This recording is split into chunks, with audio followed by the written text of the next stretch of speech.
Hi everyone, it is Buck Nasty here. Today we're going to go old school. When I say old school, I mean old school, as in lever guns. You guys may have remembered my one video, bad talking Winchester ammo, 35 Remington ammo.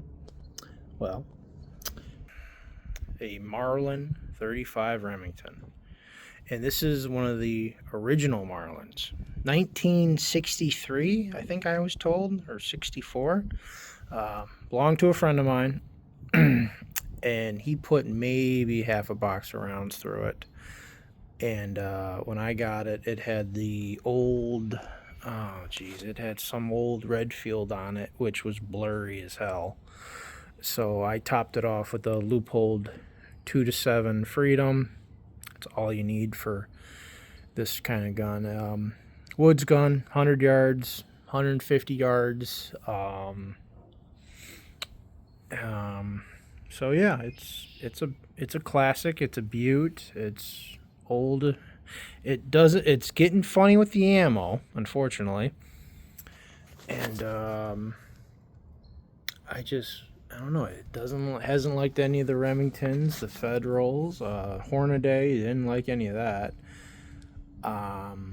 So yeah, we're gonna give it a shot.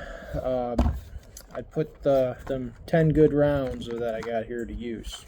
Those will be what I load up the gun first.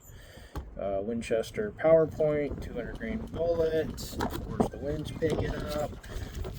These are going out of the muzzle at 20 feet per second. Energy is 1812. That's with this 200 grain bullet here. Let me just turn that around for y'all can see that. I'll leave it right there for a second. Y'all can just pause the video. And then they got the little BC here on the bottom there, which this is an old school kind of deer hunting black bear gun. Why do we care about BC? You know, we're getting out of control with this whole BC crap. And then we have I brought the Federal Hammer Downs, 220 grains. These are bonded bullets too. And oops, it's upside down. My bad. There's the numbers right there. Velocity is 1940 out of the muzzle, so we're actually going a little bit quicker. A little bit slower. And then there's the energy right there.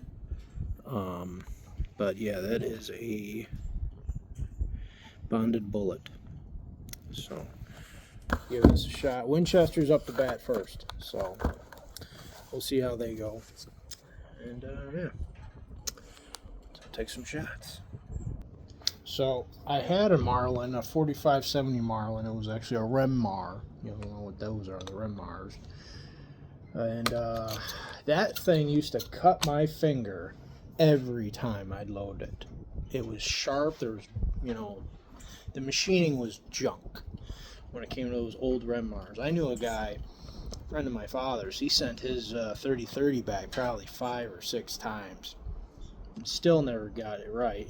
And he ended up getting rid of it just because the gun never functioned right. That was when Remington bought Marlin, and it was a crap show.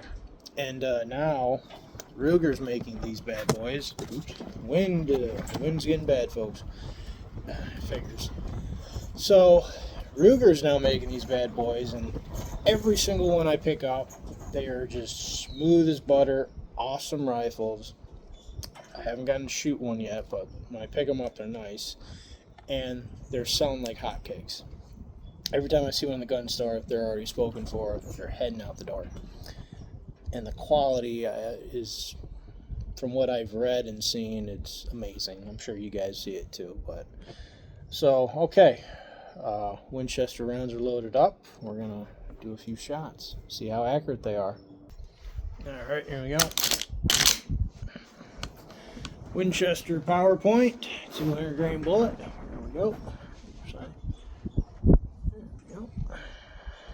Right, we'll wait for the wind to stop a little bit here.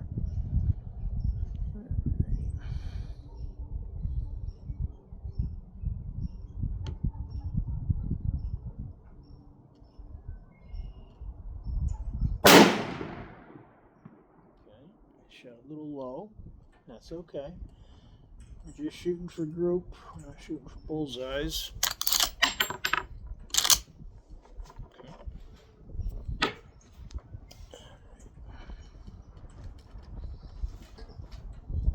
Actually, I should wait. I should probably give it a fair. Should give it a fair like 5 minutes in between each shot and everything. That's funny. Might have a problem with the old 1963, 64 Marlin there. Interesting. So, hang on. You know what, folks? I was thinking about it. I normally let the gun wait like 5-10 minutes in between shots when I'm dealing with Magnum, like 30-06s, but I don't think I need to do that with this, and it is a little cold outside, so maybe only like 3 minutes in between shots so the barrel doesn't heat up too much.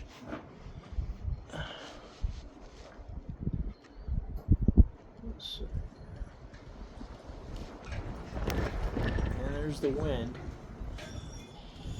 I don't know if it'll affect this bullet that much. 100 yards, 200 grain bullet. Let's still make it a fair test.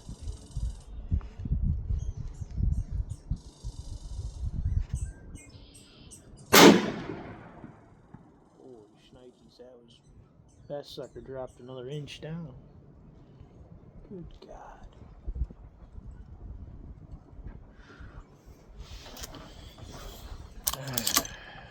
This ammo is not disappointing with, or it is disappointing. And there we go. Damn thing. So it's already a crapshoot. I'll show you guys in a minute.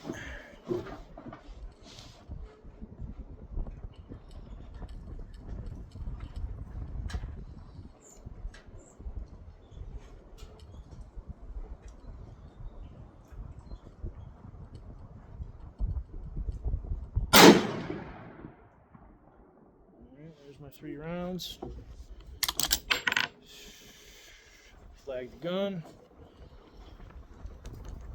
I gotta show you this screw. It's junk.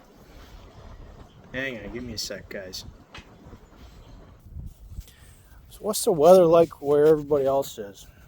It's April 21st and it's freaking cold. Like, it was snowing when I was at the plant the other night.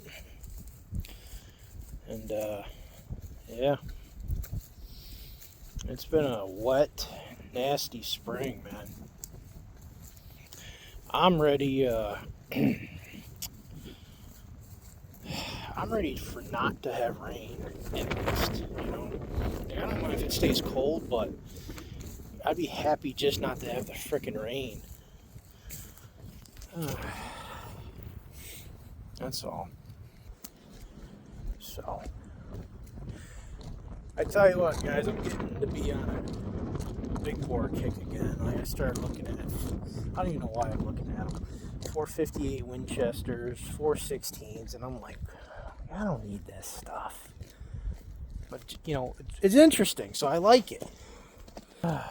So, first, second, third. Told you guys it was piss poor. Yep, that might be the worst group I ever had out of this gun so far. God, that's bad. So that was with the Winchester power points. They're 200 grain bullets.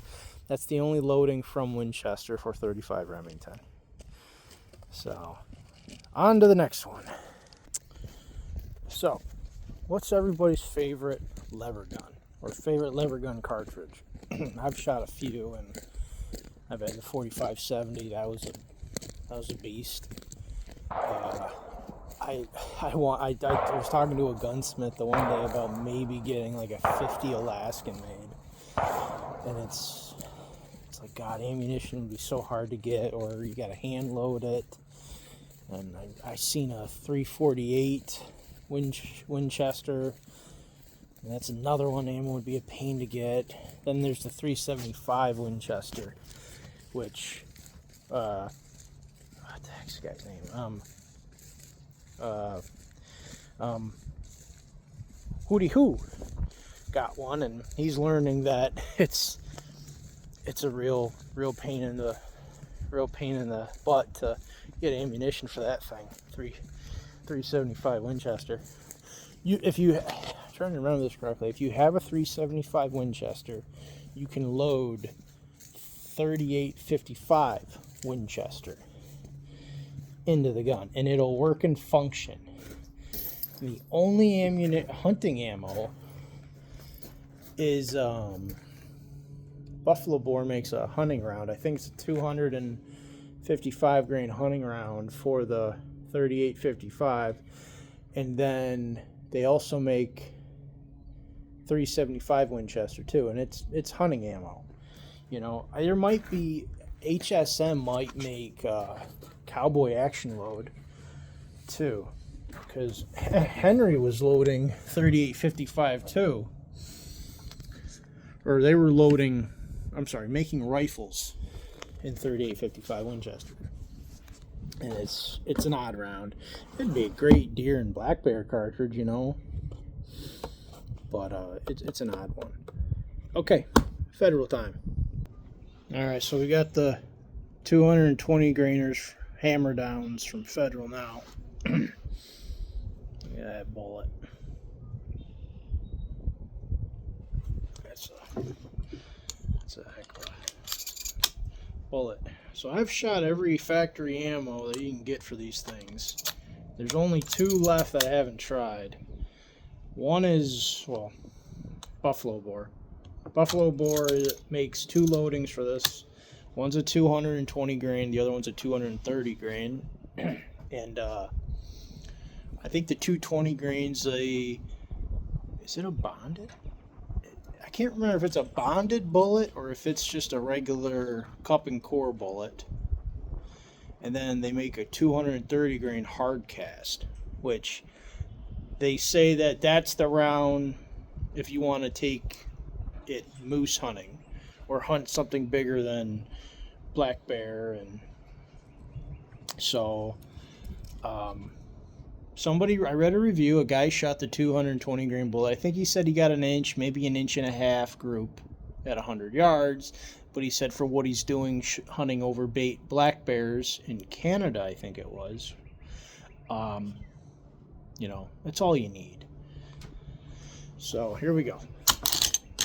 I also adjusted my sights a little bit because I was shooting low, and these are 220s, so they're probably going to be shooting low.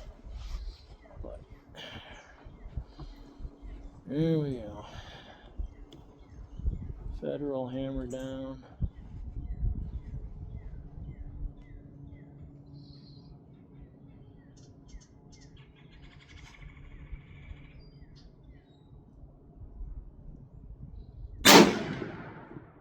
Wow, that sucker really shot low. Holy crap. It's amazing what 20 grains makes such a difference. That is like right on the border of the target in the black. Rounds came out just fine. Not that I was short stroking it because I was hitting my bipod, so. Alright. Well, I'm having a hard time with that staying up. This rifle hasn't been used a lot either. My buddy said he only put maybe half a box in it and sighted it in years ago. It was only at like 50 yards too. Back then, that's what they had, 50-yard ranges, I guess.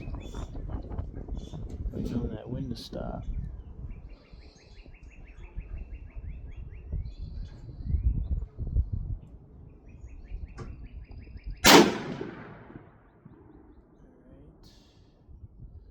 I think that's about an inch away from it.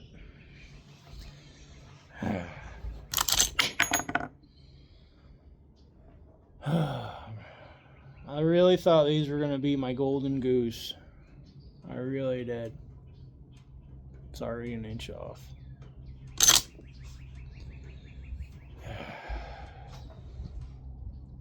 The barrel's a little warm, but just fire another shot.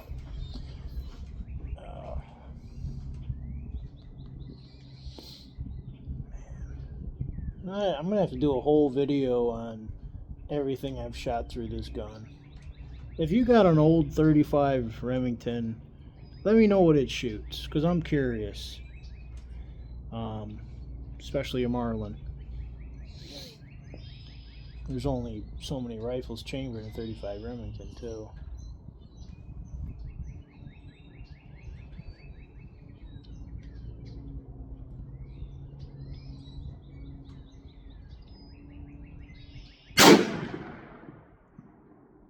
Huh. Well, I'll be damned. I just shot hole for hole. And the second bullet went.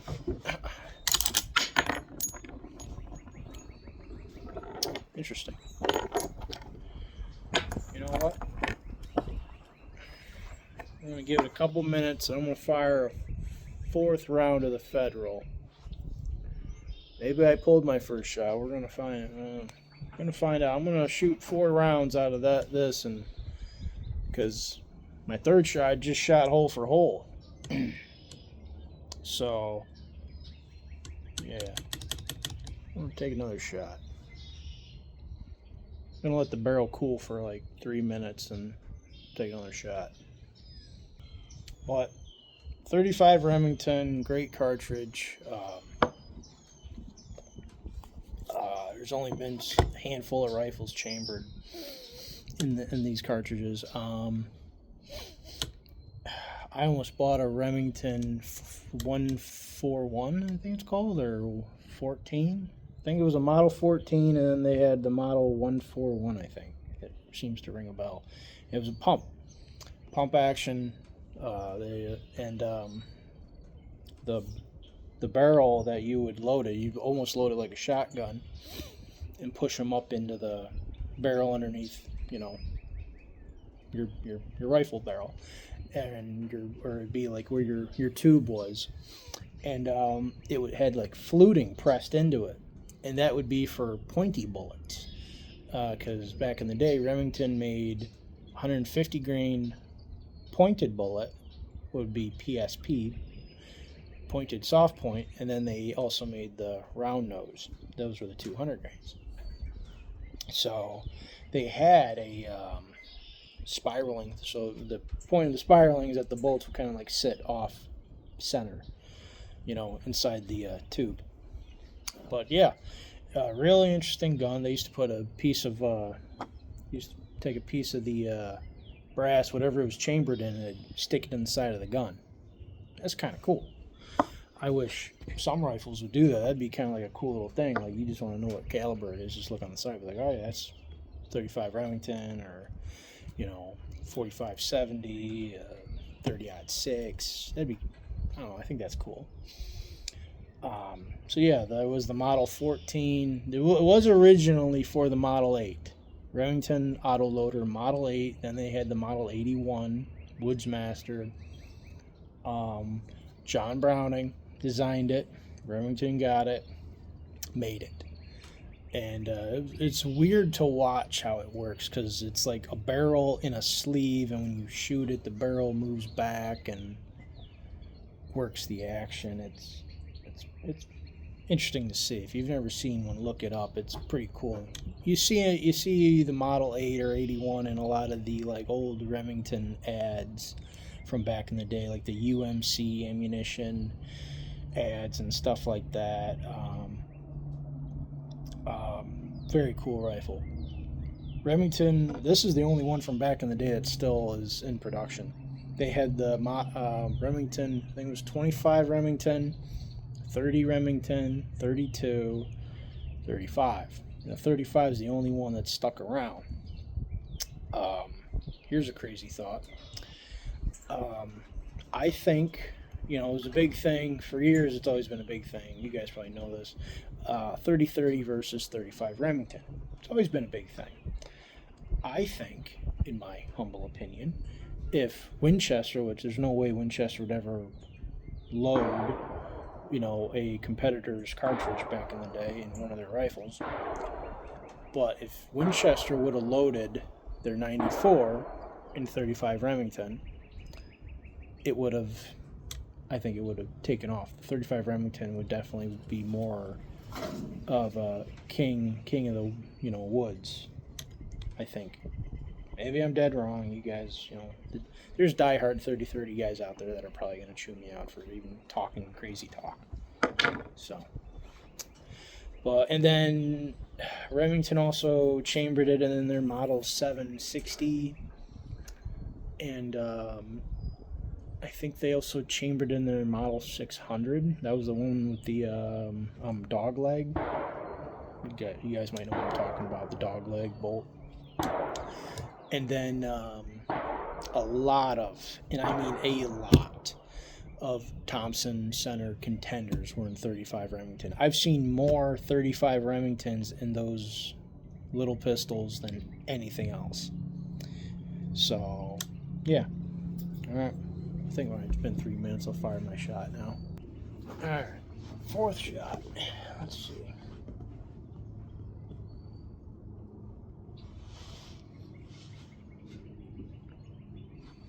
I gotta adjust my bipod a little bit.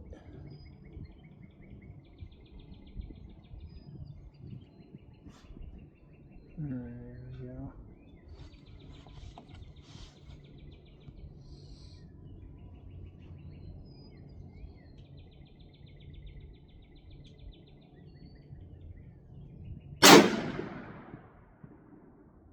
Shot a lot closer to the other one. Maybe I pulled my first shot. We'll take a look. But it's definitely the closest group I've had so far. Alright, I'll go show you guys real quick. I might have pulled my first shot. Alright, gang. So, first shot, second, third, fourth. I can live with this right there. I can live with that. So, I'm thinking I pulled this maybe. Here's going to be my one little gripe. The trigger on those Marlins are stiff. I don't know what the poundage is on them old triggers, but it's not a crisp trigger. So there's my one little gripe or thing. But yeah, so that's yeah. But this is the best group I've had out of everything I've shot. So I think I'm gonna sight the gun in for that. It's holding here down to here, 220 grain.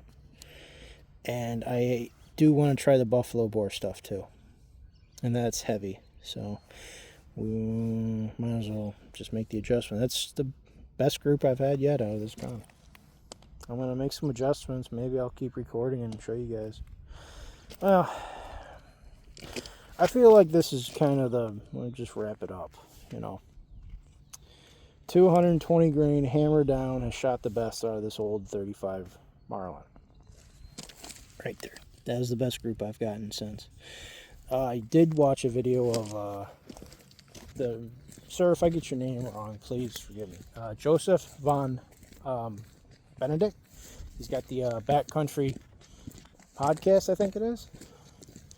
Or Backcountry Hunting podcast. I forget. I watch his videos too. I respect his opinion.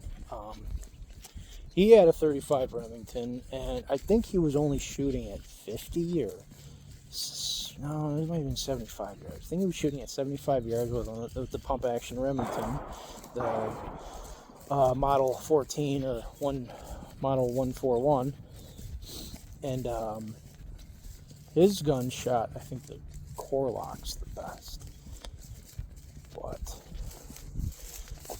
two different makers here. Remington maker, Marlin, two different makers and everything. So